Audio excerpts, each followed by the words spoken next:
Well, that was certainly something. The Oilers fall 5-0 to the Dallas Stars. Nothing like a butt whooping in the last 2 weeks of the regular season against the team you might have to face in the playoffs. Hello, everybody. Welcome to the Oil Stream postgame show live on location, Hudson's Bourbon Street. Tom Gazzola with you. YouTube Trev holding things down back at ESTHQ. Matt Kassian about to join us shortly as we get set to break this debacle down from Big D. The Dallas Stars improved to 8-0 in their last 8 games.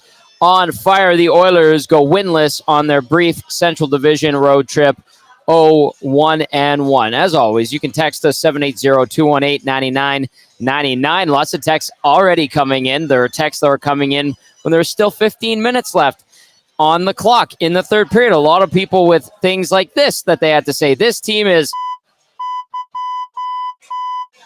I just learned how to use that on the board, and I'm going to be using it as much as possible. So let those expletives fly if you thought that game was absolute horse. All right. You could also get in on the nasty chat if you're watching on our YouTube channel. Let us know your thoughts. The Oilers, 5-0 losers to the Dallas Stars. Go into the game stats and scoring summary. We begin with the scoring summary. As always, Radek Faksa opens things up just 2:08 in, his 7th of the season from Sam Steele and Craig Smith. So a fourth-line goal there for the Stars, 1-0 going into the middle frame. This is where it all goes downhill for the Oilers. At 13:16, Tyler Seguin on the power play, his 23rd of the season from Miro Heiskanen, and Jason Robertson makes it 2-0. The Oilers I thought they had a couple of good shifts in response, and you're like, well, maybe they'll bounce back. I don't know. And then Wyatt Johnson buries his 30th of the year to make it 3-0. Thomas Harley and Radek Faksa, the assist at 16:27. Bad cue there by Darnell Nurse. Horrible read, and it leads to the goal. Jamie Benn would make it 4-0 Dallas. Not long after that at 18:42. Ben's 19th from Stankoven and Johnston. And then this one, if you thought that maybe they could climb their way out of 4-0, you're one of the few that actually had any hope at that point with the way things were going. Sam Steele put an end to that thought. He gets his 9th from Faksa and Smith at 19:04. 5-0 Stars. Shots on goal in this one, 35-32 in favor of the Oilers. The Stars win the faceoff battle 53.6% to 46.4. Edmonton's power play could not generate much. 0 for 4. I think, Leon Draisaitl hit a post at some point, and that was about it. The PK goes 2 for 3. Hits 29-19 in favor of the Stars. Block shots 22-7 in favor of the Stars. Pardon me, the Oilers out-hit the Stars 29-19. Giveaways 7 for Edmonton, 5 for Dallas. Takeaways 8 for Edmonton. 2 for Edmonton, 8 for Dallas, and that is the game story. All right, 780-218-9999. Text us your thoughts on the game. And then the nasty chat, I see it is buzzing quite a bit. Let's welcome in Matt Kassian, our game analyst, to help us assess what we witnessed from the Oilers at American Airlines Center. Cass, that game was horse. Oh, yeah, to say the least. And the thing is there were moments where they were fine. I thought for a good chunk of the first period, they were okay. And then the wheels just absolutely fell off. The decision-making wasn't there tonight, Tom. I don't even think it was anything that Dallas did amazing. It was just absolutely, if you could hit the button for me, decision-making. Right, you just hit it a whole bunch of times, Tommy. Just hold it down, and I'll just keep So just looking at even the first 3 goals. So goal number 1, and they recovered after that. And by recovered, I mean they didn't fall apart immediately. Right. Draisaitl with a horrible turnover, trying to exit the zone, ends up in the back of your net. The second one, I don't know what Darnell Nurse was trying to do. What he was reading on the backdoor play, like he stick up ice, but he had no idea where Seguin was. No man's land, Cass. Yeah, no man's land. Wasn't defending anything. And granted, that's a tight angle, and we've seen Draisaitl do that. It's tough to score from there, but Seguin, skilled player, absolutely buries it. Goal number 3. Yes. There's 3 low, Darnell Nurse. You have to see, I don't care if you have a man advantage. You got 3 guys stuck below the goal line, and it's like a 50-50 pinch. And you could see he knew it was a 50-50 pinch because he hesitated. Like, it wasn't an immediate rush down the wall. It was like he hesitated and then went. Then he gets absolutely caught on that. Goal number 4, I was just looking at them down again. Same thing. You have a puck skating behind your net. You turn it over, and it comes right back at you. Right, like puck ends up on the wall. You throw it in the middle. It's right back at you. It's in the back of your net. Now, goal number 5. I mean, at that point, you're already done. It's over. But you have an even man rush. Same thing. You should have possession of it. You don't really do anything with the puck when you have it. You turn it over, and it's in the back of your net. So, like, every single goal was the Edmonton Oilers turning the puck over or making a completely absurd decision. Like, it fell apart, Tom, and it fell apart fast. Like, if people are freaking out about this, I'd say rightfully so. You freak out about this. Dallas is one of the best teams in the league, and I don't think Edmonton played nearly as well as they are capable of playing. But no, they completely fell apart. They completely fell apart. There was moments in the first when they looked like a much better team than Dallas, when they had all kinds of opportunities. Ottinger played very well in the first period, made a lot of saves in the first period. But then after that, when they started giving up goals, Tommy, it just fell apart like it was nobody's business. Just a big pile of, I mean, I don't have a button here again, but of doo-doo. There you go. I love this button. I'm glad I discovered. Awanik showed it to me, so I don't want to use it too much, but I think appropriately so we can use it tonight. Edmonton falls 5-0 to the Dallas Stars. Text us 780-218-9999. If you're watching on our EST YouTube channel, get in on the nasty chat. We had a good crowd here today at the Bourbon Street Hudson's. A lot of people grabbing some EST swag, some people taking it on their way out just now. And you know what? The Oilers dampened the mood around here. A lot of disappointed Oil fans that are leaving with their heads held low after that one. Okay, let's go to some texts. A lot of long texts, Kat. I don't know how many of these, like, there's people that are like, I won't give my opinion, but this. So we're going to start with Windermere Matt. This is my 30-line opinion, full essay style, 3-point, classic 3-point sermon. I respect how people try to preface it with, like, I'm not going to be long-winded here, but it took me 7 minutes to write this text to you guys. We're going to start with Windermere Matt, who sent this in, like, in the third period. Guys, I won't give my opinion tonight. I have only one question. Since you guys disagree with all the fans that say this team isn't a contender, what do you say makes this team a contender? It can't be the consistency in their defensive play. It can't be their 60-minute efforts. It can't be how tough this team is to play against. It can't be the fortress we have of defensemen. It can't be the 7 goals they get every single game to outscore their defensive mistakes. It can't be the urgency they bring to the next game after a very disappointing loss. It isn't their ability to close out hockey games. 29 is a very good player. He is also a massive liability. You could start a drinking game, take one every time Jack says Draisaitl gives it away. I could go on, but please, what makes this team a legit contender? That's from Windermere Matt, who didn't point out that this won 16 games in a row, but I don't know. Cass, you go also didn't point out at this one. Yeah, I didn't point out that they've been the best team in the league since the coaching change. Best record in the NHL. So I get the frustration, and there are some valid questions mixed in there. But even to the I'm going to jump on one, not a valid one yet, but one that I disagree with. The outscoring, score 7 goals a game. This hasn't been a team that scored 7 goals a game and just outscored their problems. That's not how they've won games. I think they might be first in the league in terms of low scoring games. They have one of the lowest goals against in the league right now, I believe. I'd have to pull that up because I might just. Edmonton's record in 1-goal games this season, 14-3-5. Yeah.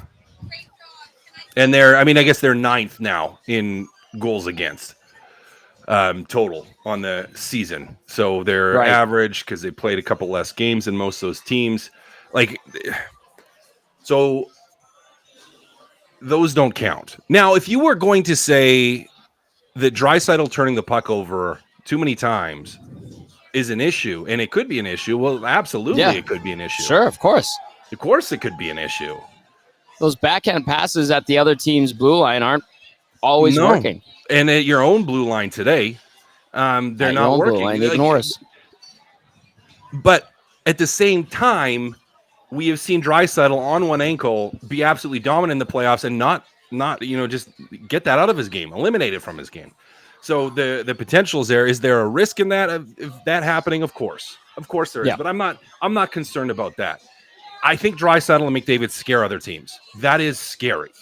McDavid and Draisaitl is scary. Their defense doesn't scare anybody. I'll give you that. Their physicality doesn't necessarily. No, I won't say necessarily. The physicality doesn't scare anybody. I'll give them that. So those two, I completely agree with and say, okay, yeah, no, those don't scare people. But there is a lot about this team that does scare people. They are a team that if you make a lot of mistakes against, they can and will capitalize. I mean, they just Dallas wasn't worried about making mistakes tonight because Edmonton was the one making them all. Yes. I mean, Dallas fourth line took full advantage. Like, we're talking multi-point games for their fourth line. So, that was opportunities coughed up by the Oilers. All right, let's go to Amos Moses, who says, hey, guys, this is not meant as a doom and gloom text, but what a frustrating game tonight. Biggest takeaway for me is the Oilers' refusal to play solid, simple hockey. They have shown at times that they have the ability to execute the simple staples of the game, like good puck management, limiting turnovers or defensive zone coverage, not puck watching or flying the zone. But they just do not have the desire to do it consistently. They don't do it consistently because these parts of the game require total buy-in, hard work, and sacrificing other parts of the game at times, i.e. offense in their minds, I'm assuming. Teams and players that have won the cup have echoed the same message. Oilers players have said it as well, but whether it's arrogance or unwillingness to bear down and do it, they just aren't consistent in that respect. It's a shame, really. On to the next one. Go Oilers, Amos Moses. Do you want me to move on to the next one? No, because there's a few. Yeah, I'll touch on it for 2 seconds. Okay. Amos, I think you have to add on tonight. Because everything you said about what they were doing, flying the zone too early, bad pinches, poor reads, not there, battle not there, turning the puck over, that was all true tonight. It hasn't been true for the majority of the season. So I'll just leave it at that. All right, let's go to KL. KL says, what an absolute show, Tommy. They were playing a pretty competitive game until they decided to start giving away goals for free in the second. I'm not sure what the D were doing today, but they were pinching, giving odd man rushes all night, dry with 2 brutal turnovers that led directly to goals. We are starting to see some accountability issues again, just like Woody. What say you? From KL. Well, nailed it on the turnovers, KL. Nailed it on the brutal reads at the blue line. Accountability issues. Again, like we went over it, this is the best team in the league since Chris Knoblauch has come in.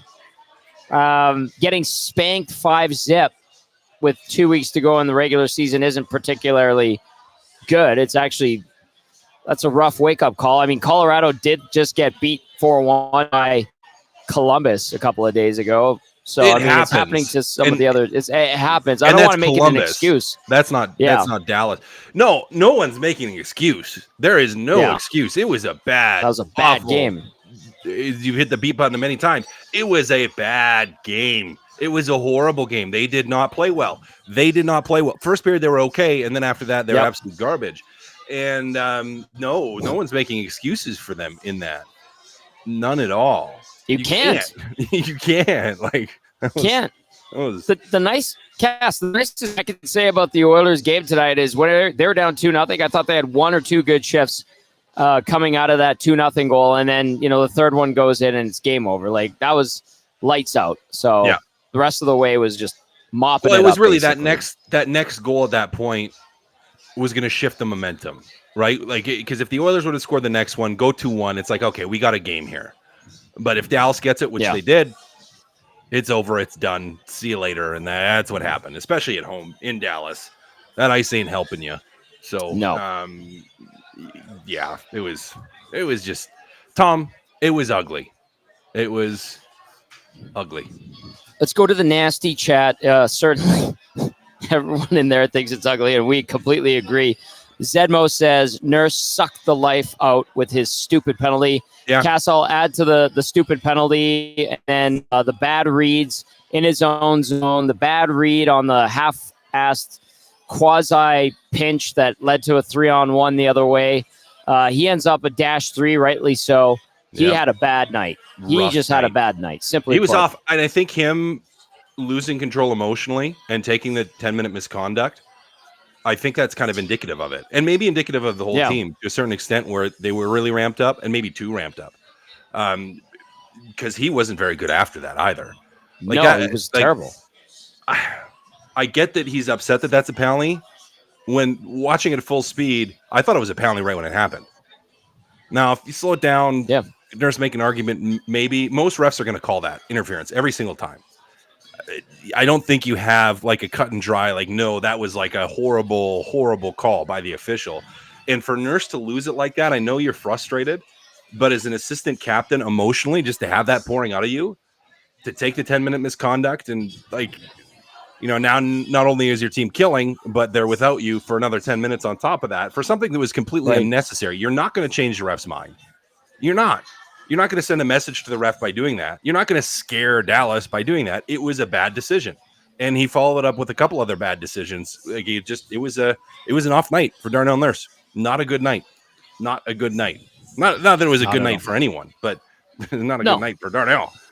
No, absolutely not. Let's go to Bad Billy here. Bad Billy says, Tommy, Cass, that was a terrible stomping.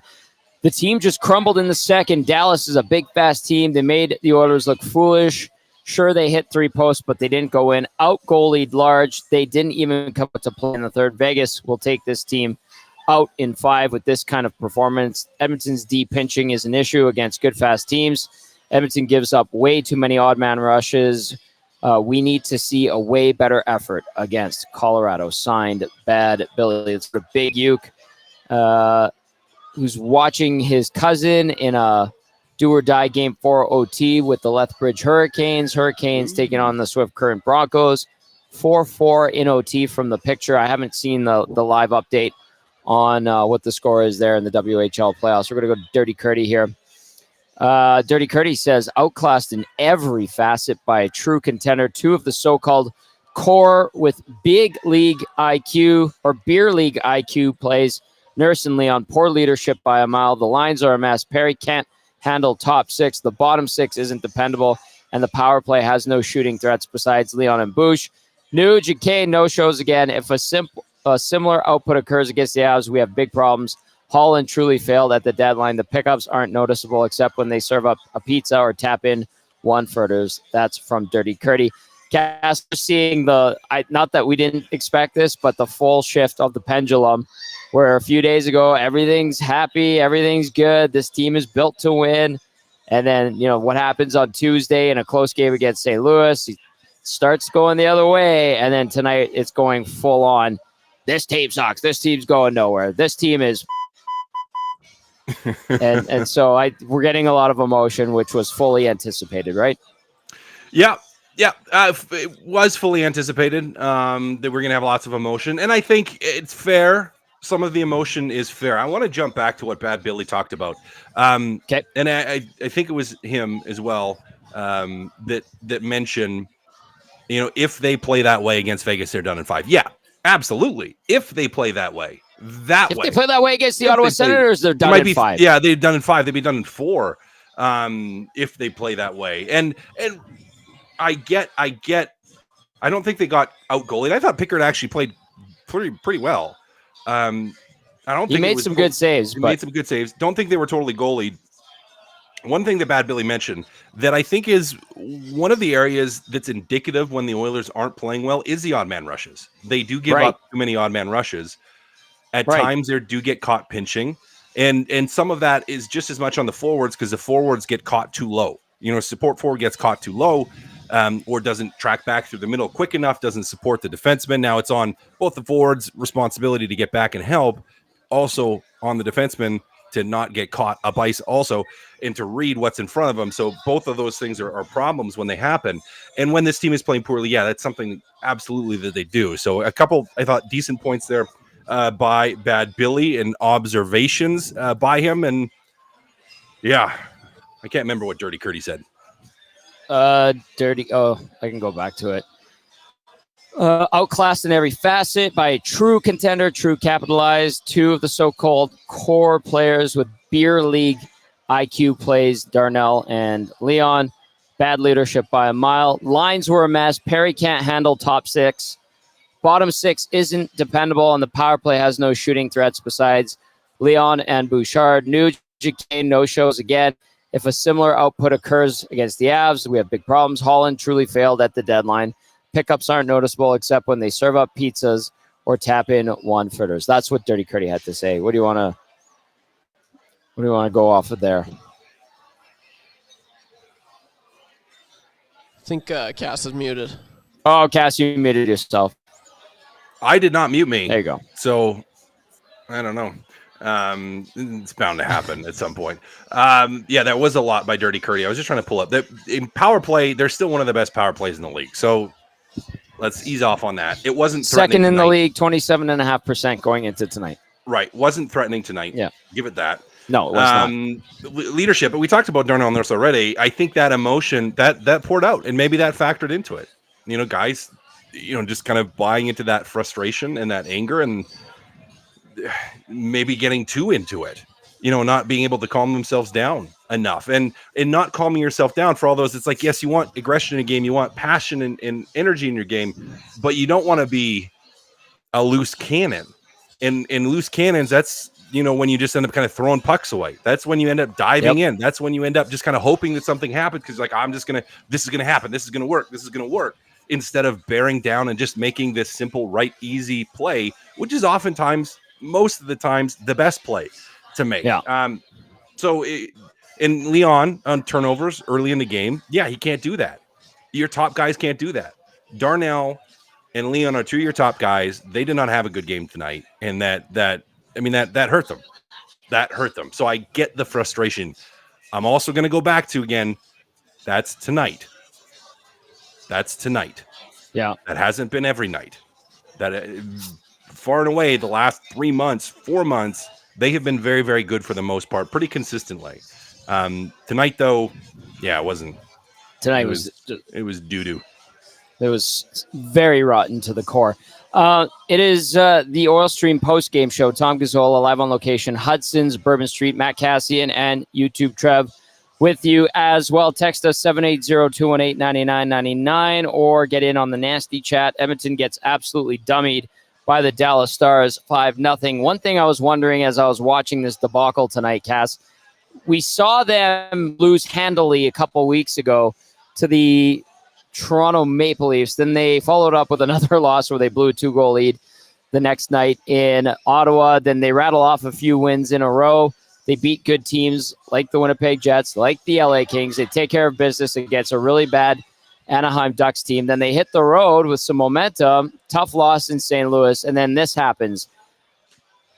In my mind, I'm going, well, I don't mind a good wake-up call, like getting smacked around late in the season to remind you that you have to play your ass off, especially in the playoffs, and there are no easy nights. But this is twice in a 2-week span, Cass. Yeah, I think this one means more, though, doesn't it? Being a Western Conference team, like Toronto, I get, like it was playing for a lot of guys at home or as close to home as they could get. But it's still, you're playing Toronto and they're in the East. You're not going to play them unless you play them in the Stanley Cup final. This one is like, you very possibly have to go through this team to make it to the Stanley Cup final. Like if you want to win a cup, right? You good chance you got to have to deal with Dallas. And I think just even being even just 3 or 4 games closer to the playoffs, I think it means a little bit more. Now the Toronto game didn't function as a wake up call at all. We saw that. Will this one function as a wake up call? I certainly hope so, because it was awful. All right, let's go to Ken. Ken texts in and says, Tommy, why do I get the feeling this is going to be another 3-game losing streak? Leon's giveaways on the 5th goal was brutal. Why on earth did Coach Knoblauch pair him with Henrique, and Perry is a better option than Fogle and McLeod? Cass, we kind of saw it. He kind of just kept the lines together from Tuesday night, and we've had people say, "Why the hell doesn't he keep the lines together?" Well, they get he just did the OT loss, and then he does keep them together. But why did he change it? Why did he change the lines? So you're not going to please everybody. Sideways so quickly that it probably was like, well, why? What is it going to spark right at that point? All right, EA, always highly critical. Mm-hmm. Always highly critical. Here we go. EA, thank you for the text. Says, sorry, but the "it's one game" or "bad games happen" sayings were exhausted against St. Louis. It cannot be used as an excuse tonight. Yet another coach afraid of holding players accountable. I don't care if the player is making $8.5 million or $9.25 million. If that player keeps making dumb-ass mistakes, he needs to be stapled to the bench or even healthy scratched. I don't care if he has an A on the jersey. This is where Torts gets something correct. Cass, would you, if you were in Chris Knoblauch's shoes, bench Leon Draisaitl and or Darnell Nurse, vice versa? No. I mean, to what end at this point of the season? Now, if they were on that streak that they're on early in the season where they were falling apart, I probably have no problem with it. Right? Like I wouldn't have had problems with it tonight. Well, tonight during the game, yeah. But even then, by the time it was out of reach, like, what's sitting them for the last 10 minutes of the third do? It's like you were so far out of it, it's like you're probably sitting them anyways, right? Like, those guys aren't going to get as much ice anyways at that point. Yeah, that's true.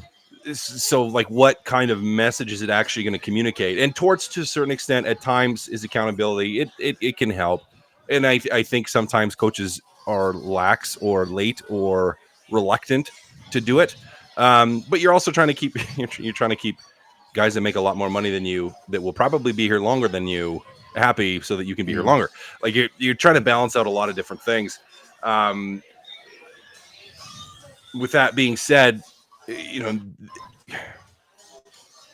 not like, what, you're going to healthy scratch those guys a couple games before the playoffs, like, to prove a point? No, that's not going to happen. So you're not going to. It wouldn't have, at the timing of the game, it wouldn't have any outcome, wouldn't have any effect on the outcome. I don't think it would have communicated what you needed it to communicate. I don't think it would have had any point to do it tonight. I understand the sentiment because you're frustrated, because those guys played very poorly. Darnell Nurse in particular had worst game I've seen in that's the worst game I've seen him play in 4 months. Or 5 months, not even good. Tom. Like, well, he had some thinkers in there, but yeah, that probably takes the cake tonight. Yes, he hasn't been perfect, but that's takes the cake, as you just said. Yeah, for the last 4 or 5 months, really the last 3 quarters of the season, that's his worst overall performance. If you're wondering what kind of night Darnell Nurse had, he did have that 10-minute misconduct. He finished with no points, -3. 2 shots, 2 hits, 16-27 time on ice. Another name that's coming up a lot, I'm looking down here at the nasty chat, Cass, and it's Evander Kane. I saw, set up an opportunity. Kane had an opportunity. He finished with no points, obviously. -1, 3 shots, 5 hits in 14:49 time on ice. Won a face-off as well. I know he's a bit nicked up again. I'm not saying that's an excuse. He's up to 21 games with a goal. His point production has just dried right up. What can you say about where we're at with Evander Kane right now? I mean, doesn't that summarize it? I hope so. Like, we're at a point. We're at a point where he hasn't scored in 21 games, and he hasn't produced points. And he was looking, aside from tonight. So if we go back the last 3 games, he was looking better the last 3. Sure, I agree. But overall, the body of work the last month and a half has been not there. It's been not there. Like, if you want to be critical of him again tonight, I think it's fair to do so. And I think it's probably fair to be critical of him every night until he can really consistently start to turn it around and bring it. But yeah, Tommy, he continues to struggle. He continues to struggle. Evander Kane has not played at the level that the Edmonton Oilers need him to play at in the playoffs. He's not there right now. Needs to find another gear, and I hope he does it before the playoffs so he can build into it. So he's not coming in, what would that put him at? Like 30 games if he doesn't score the rest of the way without a goal and without real point production. So Yeah, Tommy, he's got to turn around. He really does. Like, if this team wants to have success in the playoffs, if I was looking today, we talked about this on Two Guys and a Goalie. Like, who is the most important to the Edmonton Oilers in the playoffs? I had Darnell Nurse. I had Matthias Ekholm number 1. McDavid number 2. Darnell Nurse number 3. Draisaitl number 4. Well, maybe Skinner may be in there too. I can't remember where I had Skinner. But Evander Kane probably sits fairly high on that list. Like, he's not in the top 5, but he's pushing kind of close to there. Of like, if the Oilers need players going, who can be potentially a difference maker if they're playing at their absolute best in the playoffs. Evander Kane is pretty high on that list, especially if he's playing in a depth position where he's going to get more favorable matchups against other teams. He's got to be a guy that's going. And tonight, listen, he wasn't turning over the puck like Draisaitl. He wasn't pinching bad. Like Nurse, but he wasn't there either. No. And just another night where he just doesn't manage to really get anything going. 780-218-9999. You can text us as we move along here in the Oil Stream postgame show. Top Gazzola, Matt Kassian, and YouTube Trev with you. Cass, are you okay to listen to Chris Knoblauch? Yeah, I want to hear what he has to say. I want to hear what he has to say. We've got that. Yeah, so do I. All right, let's go to that, YouTube Trev. Let's go to head coach Chris Knoblauch if we could. Probably best to let you kind of start with what you saw and what you sort of felt about the way things went tonight versus Dallas. Well, in the first period, I thought we had a lot of good chances to score. I think it's a different game if those go in. I know 3 goal posts, 2 in the first period, 1 early in the second period.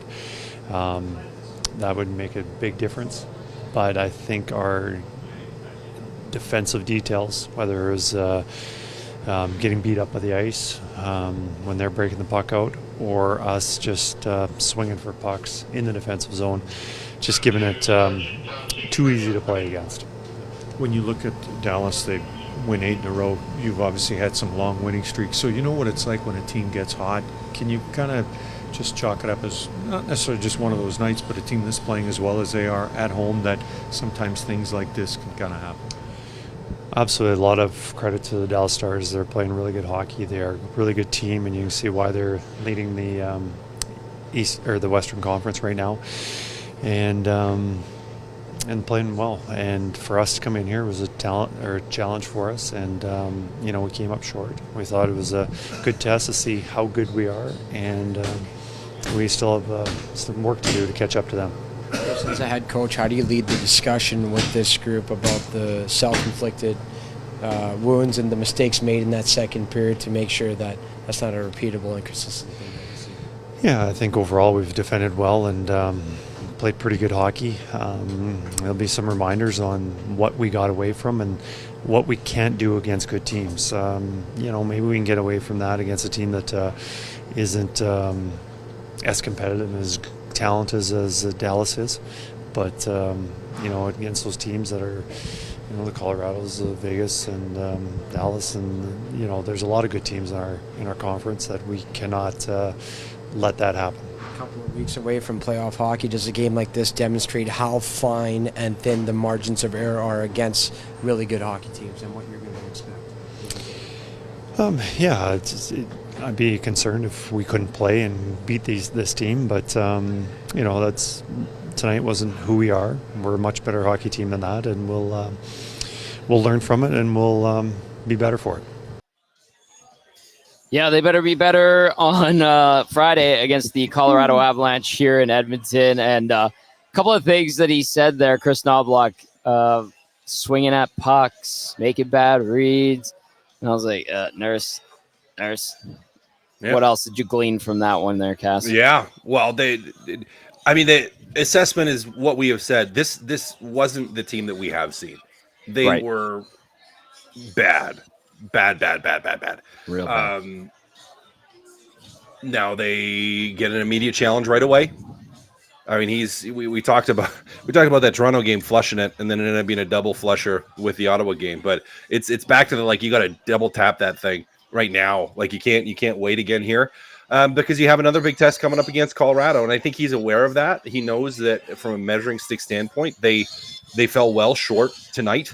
They don't think that's who they are as a group or as a team, and that's, to an extent that's true. That's not who they have been. But you just were tonight, and you can't let that happen again. All right, so they look at Colorado Friday. They had a great spirited game against the Avalanche a couple of weeks ago at home, and they end up losing that one. A couple of mental lapses, let's call it. Otherwise, they played a pretty tight, solid game. I didn't like the loss to Toronto. I am kind of concerned about this one. How do they regroup? How do they learn from their boneheaded errors tonight, and how do you think they attack the Colorado Avalanche on Friday? Yeah, I mean, listen, you're going to try to reset. You're going to try to get some rest. It's not like you're going to have a bag skate tomorrow. You got a decently long flight back from Dallas tonight. Yep. Not crazy. Not like you're changing a million time zones, but you're coming back quick. To back-to-back, one against your one of the other best teams in the Western Conference, and one against your arch rival. So you're right back at it. So it's reset. I think the big thing will be reset emotionally. You talk all the time, and it's super cliche in the dressing room, but you do say it all the time. Coaches say it all the time. Players say it all the time. They say it to the media. They say it in the room. And the reason it's a cliche is because it's true, is not too high, not too low. Not too high, not too low, right? That roller coaster. You don't want that roller coaster. And right now, that roller coaster just took an absolute plunge, right? Like that was a plunge game, and you don't want to stay down there at the bottom. So it's going to be bringing it back to an even keel, realizing that you have two big games this weekend. One that's, Calgary's not going to make the playoffs, but they're a team that's fighting and that hates you and that you don't like either. That you're playing in their building, so you're going to have that one, a big one, and a huge game against Colorado before that, where it's like, here's another chance. You have another chance. You have a chance to totally redeem yourself here in a couple days. So it really is, Tom, just reset. I don't even think you watch the video of the absolutely horrible stuff.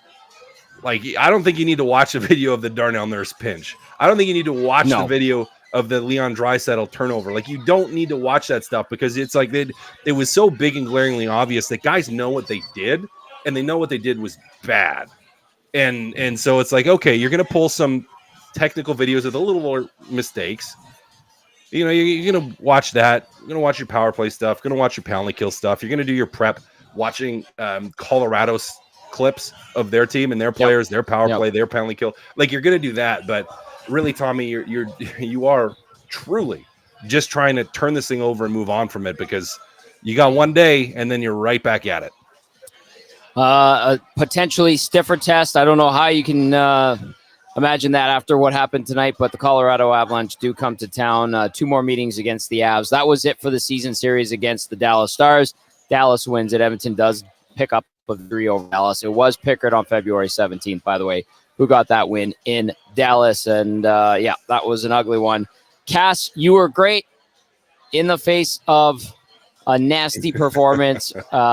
You're one of the few bright lights from tonight. Well done, sir, as always. And I'll talk to you on Friday. Thanks, buddy. So were you. And so were you, Trev. So were you. I appreciate that, Matty. Aw. Cass, there's Matt Kassian, our game analyst, who's the best guy you'll ever in your life. That's the best effing guy you'll ever expletive meet in your life. Matt Kassian. Trev, I like this. I learned this board, and I got this button. I hope I'm using it okay. I know it's not really that much humor, but it's kind of fun. I'm chuckling. I was so confused when we were getting ready to start the show. I was like, what is that? I had no idea. And then you were like, yeah, I just figured this out, Matty. And I wish this whole, while you and Cass were talking, I was trying to figure out if mine had one, because I need it, Tommy. That was what was I watching there? That sucked. I've been here pretty well all day. It's been a long day, and I've been pretty pumped to watch the Oilers play the Stars, and I sit down and that's what I get to watch. Are you kidding me? Like that sucked. There was no part of that I enjoyed. It was brutal. Like Dallas they were faster. I thought they just, oh man, they just, Edmonton just collapsed, and it just kept on. It was like a snowball that just kept on getting bigger and bigger, Tommy. So yeah, it was not good. So many things. It was stressful. It really was. So trying to find my words here, and I've been trying to gather my thoughts for the last 20-30 minutes, but it was a tough one, and I see why the nasty chat is just absolutely buzzing right now, because it was just such a disappointing loss. And to your question of the night in the pregame show, what team scares you the most, or what team do you think has the best chance? My opinion might have changed. Like after watching the Dallas Stars' performance tonight, Tommy, like they looked so good. They roll 4 lines, and Jake Ottinger just, man, he just absorbs his rebound control is so impressive to watch. Like he was just so calm and poised in net. Like it didn't even look like he was nervous. He knew he had the puck every single save he made. He wasn't looking around, and the team in front of him was unreal. The Oilers, they had nothing. Dallas answered, they just had them checked for every asset in the game, and sticks and lanes. The Oilers couldn't get any shots through. It was just tough. I don't know. I'm curious to you, Tommy. Like, would you have called a timeout at all? Like, is that? I was trying to think. Like, I don't think Chris maybe Knoblauch, after the third or fourth goal, but yeah, I think if in a perfect world after that third goal, because that's where it really damn broke there. Because it wasn't that long after the second goal.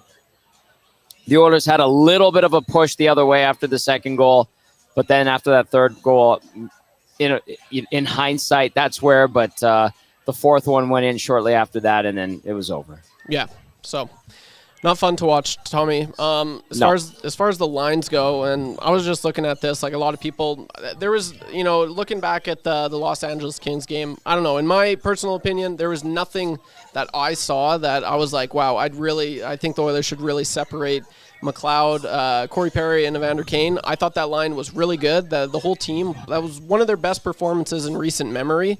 And just looking at I don't know how you don't change the lines. And I know we've been talking about it because they've been changing the lines so much. But Tommy, the last game, Matthias Ekholm, he scored from Connor Brown and Carrick. Okay, that's your fourth line. Yes. Essentially, they haven't really changed that line. That's kind of how it's been all season long.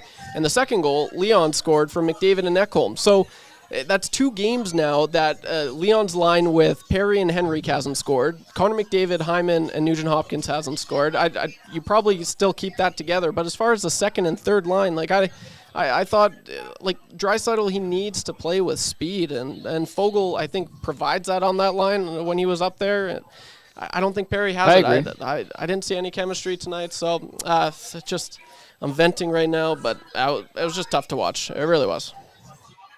How about this, Trev? When Dallas's fourth line has 7 points, 7. Yeah. Dallas's fourth line was their best line with 7 points tonight. I think that's pretty indicative. And everybody on your roster has a big fat donut. That tells you all you need to know. I should add that portions of this hour brought to you by 100.3 The Bear, Edmonton's best rock. Check out Nielsen every morning on the weekdays with Uke and McCord. And then on your drive home from work, tune to our dear friend Jess Jackson on her show on 100.3 The Bear. All right, we're going to go back inside the Oilers locker room after their 5-0 spanking at the hands of the Dallas Stars. Where do you want to go next, Trev? I've got Ekholm in the queue, so let's hear from him. It was a pretty decent start from your club. I mean, you guys outshot the Stars and then also had a lot of grade A chances in that first. What do you think happened in that second that allowed them to score 4? Yeah, obviously we let the second one in, and after that it seemed like we just wanted to go on our own and try sauce pass this right through our own slot, and just got away from our game, I feel like, and Dallas is one of those teams, when they get those opportunities, then they're going to capitalize, and they did in a big way. So that's something we'll have to learn from and be a lot better. What is or what can't be said during the game, and when you guys try to at least gain some traction, but you guys keep making kind of self-inflicted wounds, as Ryan Nugent-Hopkins described? Yeah, no, it's hard at that point because it happens so quick. If the goals are spread out, it's a different story. But they just kept coming, and we really got to do a better job of managing. And shifts after goals have to be a lot better, where you just play simple and get it on the forecheck. But we weren't able to do that tonight. Is this one of those games when you watch it back, it gives you more of an idea of what happened, or the fact that you lived it, you know kind of exactly where things didn't quite go the right way? No, I'm sure we'll watch it and learn from it. We certainly have to. And though I have in my mind right now what I think went wrong, but when you watch it on film, there usually is some different stuff that happened that you see. So I think it's good to learn from it. I think it's a good timing right now to really go through it and see it and learn from it. And we don't have that many games left here before it starts for real. So, big learning game for us. Are there games sometimes where you can just say it was one of those games? It doesn't matter who you're playing or when you're playing it, or can you ever kind of go, hey, just let's move on and get ready for the next one? Well, we're going to have to do that, regardless of how serious we take this loss or whether you move on. That's just the way it is. That there's going to be a new game here in 2 days, and we have a tough schedule, so we got games coming. But I think there's obviously time to also take some time to learn, and because I thought tonight they played a game that we're going to see in the playoffs, and we're going to have to manage that a lot better. I was going to ask about that. How much did this serve as a litmus test in terms of how thin the margin of error is when it comes to playoff hockey in a few weeks' time? Yeah, no, that's you hit that on the head for sure. It's that's where you gotta stay a little bit more stubborn defensively. You can't unravel when you go down 2 or 3 goals. You just gotta stay the course. You never know if it's 2 or 3 goals going into the last period. You can always come back, but when it gets down to 4 or 5, it's really tough. So again, that was one of those games, and we'll have to learn from it. All right, that was Matthias Ekholm after Edmonton's 5-0 loss to the Dallas Stars. If you're wondering what kind of night did Ekholm have, well, not particularly great, much like the rest of his team. All things considered, well, -2, 2 penalty minutes, 2 hits, 19:34 time on ice. The only defenseman in orange and blue tonight that escaped a minus was Brett Kulak, who played 19:04 with 1 shot and 2 hits, no penalty minutes for Kulak. All right, one more time inside the Oilers locker room. This time it's Ryan Nugent-Hopkins. Taking on one of the best teams in the NHL and seeing a 5-0 score at the end of it. Yeah, obviously not the way that we play hockey. I think we were all pretty happy with our first period. I thought we were skating well and created a lot of chances, and then they get that second one and we completely go off script, and that's not our game. That's not how we're going to win at any point in the season, especially with 9 games left against one of the best teams in the league. So it's disappointing, but we got a couple weeks here, a few weeks to figure that out, make sure that doesn't happen again, and this should be a good learning lesson for us. Was it purely a result of self-inflicted wounds, making costly mistakes in your own zone? Yeah, I mean, I think it was kind of all over the ice. We were getting beat back. There, a 4-on-1 breakaways, 2-on-1s, completely talk about leaving picks out to dry there. At the end of the day, if you keep giving them chances like that, they're going to put some in. So, yeah, I think it was kind of all over the ice, but it's just managing pucks and getting beat back into high-scoring chances. When it comes to the structure, was the undisciplined play a little bit of a concern, especially this late in the season? Well, we know what we can do, how we can play. We shouldn't be concerned, but it's definitely a lesson that there's no nights where you can do that. No matter who you're playing, you get down a couple. It's about sticking with it. I think we've done a great job of that at times this year. It's just kind of being a confident group. Whether we're down a goal, 2 goals, it's having the belief that we're going to get the job done at the end of the day. And if we come up short, we're going to come up short playing the right way. And tonight that wasn't the case, and we know that we're better than that. As you guys try to get traction during that game, Ryan, Was there anything, or is there anything that can be said on the bench to try to get a little bit of traction at least halfway through this hockey game? I mean, obviously you gotta try to stay positive and not dwell on what just happened, but at the same time, it's you can't go out and keep repeating the same mistakes. So the positivity only goes so far. I think that stretch of 5-10 minutes of just giving the puck back to them and letting their momentum just kind of take complete control of the game. We have to be able to stop that. We're a mature enough team to be able to stop that. We know we have it in here. Wasn't there tonight. There's Ryan Nugent-Hopkins following his team's shellacking at the hands of the Dallas Stars. Text us 780-218-9999 or get in on the Nasty Chat. Really good conversation I've been observing on the Nasty Chat. A lot of back and forth. Obviously, people fired up after that loss and concern creeping in. And we'll see if the Oilers bounce back on Friday against the Colorado Avalanche. A couple texts really quickly here.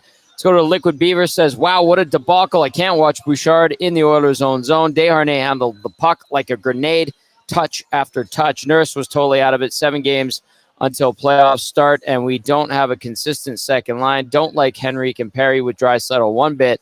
I'm a pretty glass half full guy, but I have to say I am concerned. I don't know how many times you have to flush to get this turd down. That text coming via the Liquid Beaver. All right, Conroe, Texas chiming in. A couple of texts here.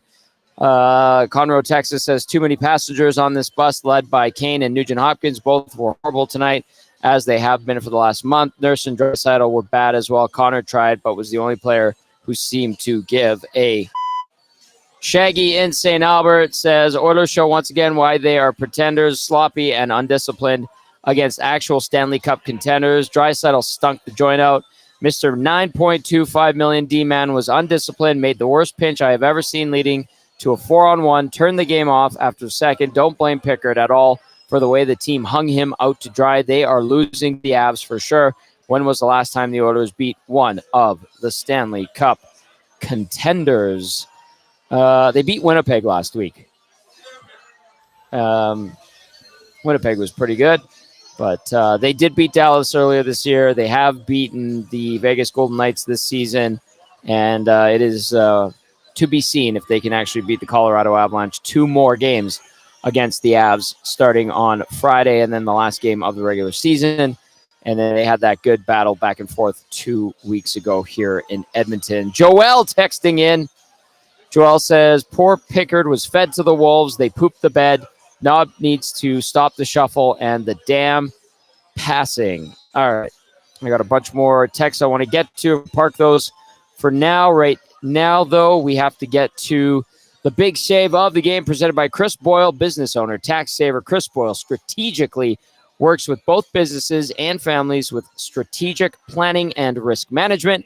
Like a goalie, protecting the net, shielding your paycheck from unforeseen events like illness or hospitalization, and ensuring your family's financial stability in the face of unexpected circumstances. For a chance to win playoff tickets, scan the QR code in the corner of your screen right now. Or if you're listening, you can visit ChristopherBoyle.net/postgame show. That website again is ChristopherBoyle.net/postgame show. We'll leave the QR code up on your screen for now. ChristopherBoyle.net/postgame show is where you can go to enter to win tickets to a playoff game. All right, YouTube Trev, what is our big save of the game presented by Chris Boyle?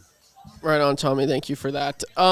Yeah, so there wasn't, I'm going to be honest, there wasn't any crazy miraculous saves by Calvin Pickard tonight, but there was some fairly solid saves, and Calvin Pickard, 2 minutes into the second, it was a grade A scoring chance. He saved Esa Lindell shot. It was a nice shot. He actually robbed him twice tonight, so I'm gonna say 2 saves of the game tonight if that works. And then 13 minutes. Sure. It was a 2-on-1 solid save on Lundell again in the second period. So yeah, both grade A scoring chances, and you can't really fault that this isn't a game. And thank God we haven't seen any comments in the Nasty Chat blaming Pickard for this one, because it really wasn't his fault. I thought he was kind of just left astray. He played pretty good all night, so it's nothing on him. He had some solid saves. He really did what he was supposed to do, and if the Oilers could have scored, they or just played defense as well, this would have been a totally different outcome. So those are the solid saves of the game here. The one, I guess I should say. So big save of the game. So that's what I got for tonight, Tommy. Nicely done, Trev. Brought to you by Christopher Boyle. Big save of the game. Scan the QR code, and we'll leave it up there for a few more seconds. Visit christopherboyle.net/postgame show if you're listening to us on iHeartRadio, TuneIn, or our audio stream via our website. I was reading this in the nasty chat. It did make me laugh, so I'm going to float it out there right now for a lack of a better term. Comes in from Ace96, who says, "This turdberg was so huge, it would have sunk the Titanic." Well played, Ace96. You like that, I Chuck? like that. That's pretty good. Thank you. I just floated it out there. So let's take a quick look at out-of-town scores after the Oilers fall 5-0 to the Dallas Stars. 1-1 on the brief Central Division road trip. St. Louis Tuesday, Dallas tonight, Monday, and then Dallas tonight, and then we get to see the Colorado Avalanche on Friday and the Calgary Flames on Saturday. So out of town scores: Tampa all over Toronto, 4-1 the final there in TO. The Rangers and the Devils kicked off their game with a line brawl. Absolutely fantastic to watch. Highly entertaining. No, we're not condoning fighting, but we're saying it's fun to watch. In the end, though, is a 4-3 Rangers victory. LA 5-2 winners over the Seattle Kraken, and then the Vancouver Canucks a 2-1 win over the Arizona Coyotes. Looking at the standings right now, Edmonton 3 points up on the Vegas Golden Knights with 1 game in hand. Edmonton 7 points back of Vancouver. Kiss the Pacific Division lead away, or any hopes that Oilers might win the Pacific Division. That dream is gone, and now you just need to keep the Golden Knights at bay. If you're wondering how the LA Kings are doing, even after a win tonight, they remain 6 points back of the Oilers, and the Oilers do have a game in hand on the Kings. So there you go. You're up to speed on the out-of-town scores as well as the standings. Let's get to our next order of business, and that, of course, is the Damon Bunting Remax Elite Player of the Game. Damon Bunting, consistent top-producing realtor in Greater Edmonton and among Western Canadian Remax realtors. He and his team would love to help you find that right home or make the move from your current home. Check him out, DamonBunting.com, or visit his Instagram at Damon Bunting Real Estate. Remember, Damon is consistent and top-producing, always, unlike some Edmonton Oilers, i.e. the way they played tonight. All right, Trev, here you go. All yours again.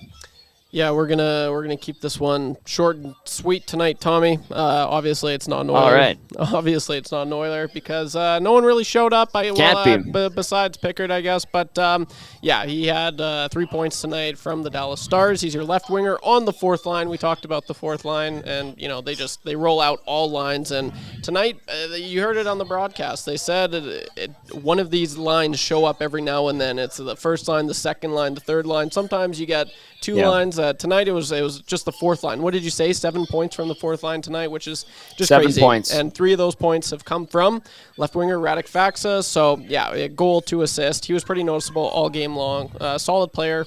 He always has been a pretty good role guy. Someone you want on your team. Yeah, he's your Damon Bunting Player of the Game. Good job, Radek. All right, let's go to Harry Manback here, who sounds like he needs a backscape. You can pick one up via Hello Hockey on Saturdays right here on EST with myself and Sean Bell. Harry Manback texts in and says, I was screaming it at the TV when they were their pants at the start of the season and still screaming at it at the end of the season, I guess. Move forward, go forward. Draisaitl takes a pass in the neutral zone. Everybody moving forward right. Nah, let's button hook it back into my own zone and around till I give it away. Fancy play there from Harry Manback. I think I used that appropriately. Well done, Harry Manback. Let's go to Randy here, who says, I don't think the 14-3 record in 1-goal games is the flex they think that it is, only because And I know this will sound like advanced analytics, but 14-3 in 1-goal game sure sounds like an outlier due for regression. Much like the bad start to the season was due to turnaround, and the 16-game winning streak was unsustainable. 1-goal game record, even for elite teams, is likely closer to 600-ish. Signed, Randy. Thank you, Randy, for the text. Let's go to BC Trav. BC Trav says, too easy to pile on this show that was. So I'm going to point out the bright spot. Pickard was fantastic for a huge portion of that game. Put our goalie concerns to rest. I feel like Knoblauch has to own a little bit of this, to be honest. Perry, Leon, Henrique is not a line. Perry is max a third-line guy. Time for Knoblauch to settle in with some matchups and let these guys play and practice together and build some chemistry. Joke's over. It's not their fault. They often look lost. New partner every night has to stop. Love the show, boys. Keep up the fine work. BC Trav. Thank you, BC Trav. The Reverend says it seems like the Oilers fold when they face teams that put a lot of pressure on them. We see the same thing from Colorado. Thoughts, the Reverend? That's the first thing I thought when Dallas really started to pour it on. It's like they kept pushing. They kept pushing. They knew which guys to continue to get after. And I mean, Darnell Nurse was one of them. You expect him to be a pillar night after night, or at least want him to be, because he has been around for so long and he is being paid handsomely. I know that comes as part of the burden, but you need him to be a rock. And the lapse in judgment, the lapse in controlling his emotions, I think sets the tone for others.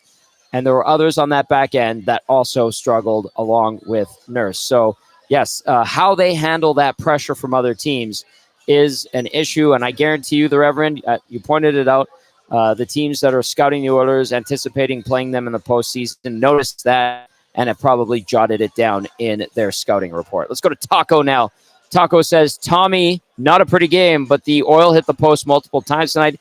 Those went in. We would be having a different conversation tonight. Just trying to be positive. Thank you, Taco. Lots of negativity tonight. Nice to splice in a little positivity.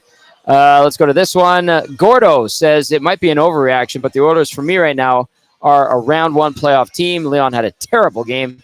I feel like a contender doesn't lose 5-0 at the end of the season. That is totally natural to think that, and I'm with you, Gordo. But at the same time, I go, well, Colorado lost to Columbus handsomely the other night, so these do occur, and sometimes a butt whoop could be a wake-up call. I'm concerned that they had their asses handed to them a couple of weeks ago in Toronto, follow it up with a loss where they blow a 2-goal lead in Ottawa the next day, then bounce back, then have a tough loss the other night in St. Louis, and then have this happen to them. I don't like how frequently this is happening here. We shouldn't be talking about a team with 7 games to go now that is basically losing and out of a game in the second period multiple times in the last couple weeks of the season. That, to me, is a concern. We'll see if they can clean it up. Positive vibes, even though tonight is a trying time for that. Thanks for the text, Gordo. Let's go to Klima's Lid. Says, throw out the tape, move on. Cass is right. UGLY, they ain't got no alibi. It was ugly. Focus on Friday. Go Oilers from Klima's Lid. Our boy Barron says Stoff made mention about the power being the issue tonight and that some are resistant to change. Yes, they continue to try to be very, very cute. The same token, they are second in the NHL on the power play and have 2 of the high scoring players in the league, but we'll see if they throw some wrinkles in there come playoff time. This one says, Stars fast, Oilers slow, Dallas draft well, Oilers draft poorly, Dallas play the rookies, Oilers don't. End of text. Stanley in YYC says 29-25. What the? On top of that, another game where our invisible bottom 6 not putting up any offense when we could have needed it back to get back into the game. Stanley in YYC with that one. Text says Swift Current wins it in OT over Lethbridge. Thank you for the update on the WHL playoffs. And this text says, can you talk about Nurse, the hothead, and his 12-minute penalty? Yes, that is a crucial point in the game where you need him to be making the right decision. He makes a couple of poor decisions within a 30-second span, and ultimately he sits out. And then it affects the emotions of the team because he's supposed to be one of your emotional leaders. And then on top of that, he goes and he lays an egg the rest of the way and leads directly to a couple of goals against. That was stinky. Last text. Let's go to this one. Second intermission. Oilers' breakdown of wins against top 5, 10, 15, 20, 25 teams was what crushed me from Bob. Against top 5 and 10 teams this season, the Oilers have been caved in by. They need another gear somehow to compete with the top to make a run in the playoffs. All right, YouTube Trev. Final thoughts from you, my friend. Well, Tommy, let's just bring it home. Yeah, you gotta put this one on the back burner and just. I mean, I don't know how much you learn from it, but at the same time, it's almost playoffs, right? When you're in playoffs, you lose a game. It's a devastating loss. You can't dwell on it. You got to move on, and you have to move on. When you look at who you're facing next, like they just played one of the best teams in the West. Well, guess what? You're going to play, if not a better team in the Colorado Avalanche. So they're going to have to be ready for it, Tommy. And here's hoping they are. They need to be. They showed a stat I know they've been one of the best. They have been the best team since Knoblauch has been the head coach of the Oilers. But they showed a stat. It was the Oilers against top 5 teams, I think it was, in the league, and they have a losing record. So, yes, they have beat the Vegas Golden Knights. They did beat the Jets. They beat the New York Rangers earlier in the season, but they haven't, that after this devastating loss, and they haven't beat Colorado Avalanche. I mean, you have to just show up, Tommy. And here's hoping all lines show up. It can't just be Connor McDavid, and it can't be, Leon Draisaitl when he decides to show up. Like they really need this one, and they got to start. Getting some wins in the column because playoffs is right around the corner. So it all starts against the Avalanche, and that's all I got. That's all I got, Tommy. All right, flush it and move on. That was a stinker of a game. That was ugly. All right. For Matt Cassian and YouTube Trev, I'm Tom Gazzola saying thank you as always for the text, for watching, for listening. To everybody who came out today at Hudson's, Bourbon Street, Andrea, Dustin with a Y, Rip City Step, Zacticum was here, as well as Lieutenant Eric. Appreciate it to the staff here at Hudson's, Bourbon Street. Fantastic, as always. We are back on location, Hudson's, White Avenue, Friday for what will be a big test against the Colorado Avalanche. For YouTube Trev and Matty Cass, I'm Tom Gazzola saying have a good night, everyone. Be well.